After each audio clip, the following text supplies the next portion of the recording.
При крај обновата на опожарените конаци на манастирот Трескавец кај Прилеп. Според сегашната динамика на работа се очекува тие да бидат готови до 21 септември или празникот Мала Богородица, кога е и славата на манастирот.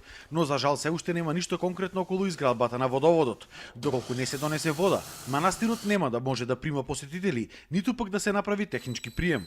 За да биде се готово, мора да биде завршен и проектот за водоснабдување на манастирот, бидејќи без завршување на тој проект не можеме ниту да ги пуштиме во употреба конаците. Се надеваме од следното лето дека веќе ќе имаме можност да ги поканиме луѓето и на преноќевање. Да, имаме прво. Манастирот сега ќе биде заштитен со хидранска мрежа, за која е потребна оваа вода за која што разговараме, а ќе има исто така и систем за газ. Сега привршуваме полека со столарските работи, ентериерот, кои се уметнички и бараат повеќе време.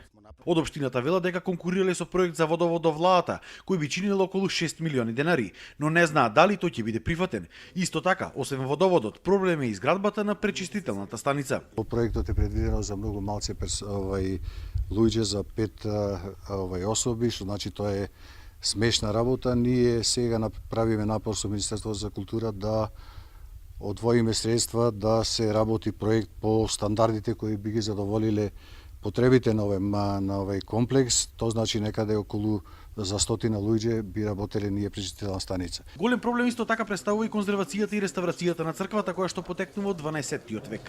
Незината заштита се најавува со години, но засега ништо од тоа. 800 години старото и непроценливо богатство се распаѓа пред нашите очи. Од Заводот и музеј Прилеп велат дека идната година конечно ќе се започнало со конзервацијата. Формирани се тимови стручни лица во моментов работат и оваа година како резултат на тие истражувачки работи ќе бидат изготвени проекти за од наредна година ние да почнеме со дефинитивно со конзервација на црквата и на тие пропратни објекти. Манастирот го посети заменик министерот за култура Владимир Лазовски, кој не сакаше да даде изјава за медиумите околу проблемите и проектите за Трескавец.